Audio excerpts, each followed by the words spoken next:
जानकी देवासमोर दिवा लावून बसलेली होती. तिला काल झालेला सगळा प्रकार आठवत होता. ती स्वतःशीच म्हणते, आईंनी ऐश्वर्याच्या हातात प्रॉपर्टीचे पेपर का दिले असतील? त्याच्यात काही गडबड तर नाही ना? जेव्हा पार्वती आईंना चक्कर आली होती तेव्हा मी पाणी आणायला गेले होते. त्याच वेळेस ऐश्वर्याने पेपर तर नसेल ना बदलले? प्रॉपर्टी बदलण्यासाठी लताताईंनी तर तिला मदत नसेल ना केली? म्हणजे हे सगळं नाटक होतं. आणि इकडे ऐश्वर्या पार्वती आईंना म्हणत होती, तुम्ही जर अचानक गायब झाल्या तर तुमच्यावर सगळे संशय घेतील आणि तुम्ही जर पोलिसांना सापडलात तर तुम्ही जेलमध्ये जाल. थोडक्यात तुमच्या मुलीचा पत्ता मिळूनही तुम्हाला तिला भेटता येणार नाही.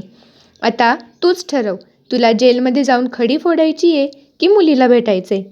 यावर पार्वती आई रडायला लागतात आणि म्हणतात, अगं मला राहवत नाहीये गं, मला माझ्या मुलीचा पत्ता दे, मला तिला भेटायचंच आहे. ऐश्वर्या म्हणते, मी असताना तुम्ही काळजी नका करू, आपल्याला पहिलं प्लॅनिंग करावं लागेल. मी सगळ्यांना सांगेल प्रॉपर्टीच्या वाटण्या झाल्यावर पार्वती आई 4 धामाच्या यात्रेला जाणार आहेत.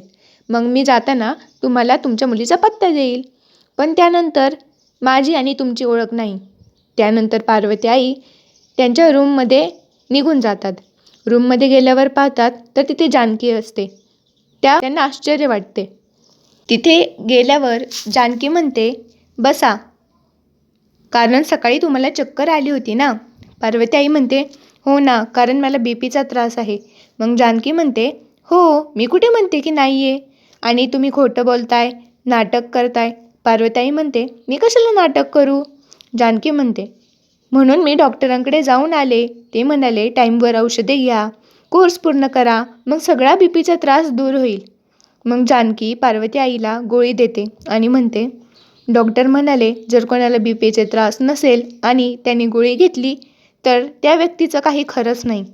यावर पार्वती आई खूप घाबरतात आणि स्वतःशी म्हणतात, अरे देवा, आम्हाला तर काही होणार नाही ना? आणि बाहेर जाऊन उलट्या काढायला लागतात. मग तिथे जानकी येते. ती म्हणते, घाबरू नका आई, ती गोळी विटॅमिनची होती. आता कळलंय मला तुमचं सगळं, तुम्हाला बीपीचा त्रास नाही आहे. मग का तुम्ही हे नाटक केलं? तुम्ही नाटक केलं देवघरात चक्कर येण्याचं. मग मी पाणी आणायला गेल्यावर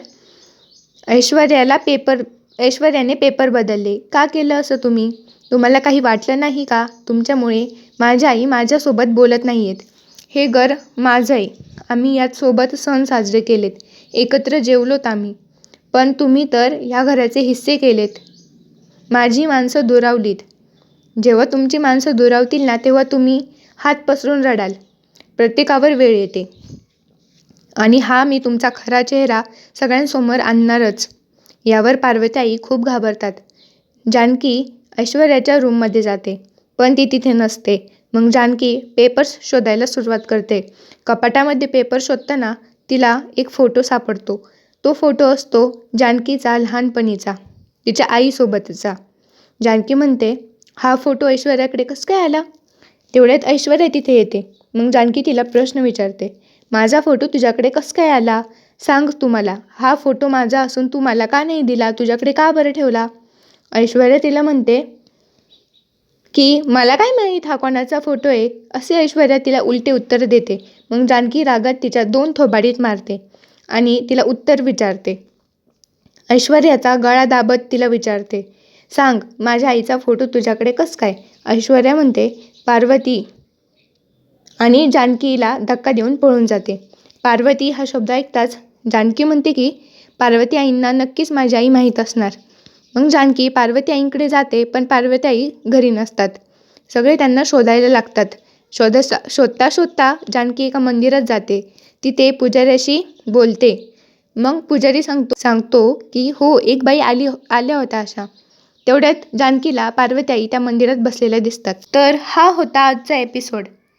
तर आता पुढच्या एपिसोडमध्ये काय होतंय ते बघूया उद्या. अशाच मनोरंजक मराठी मालिका पाहण्यासाठी माझ्या चॅनलला नक्कीच सबस्क्राईब करा, लाईक करा आणि शेअर करा. धन्यवाद.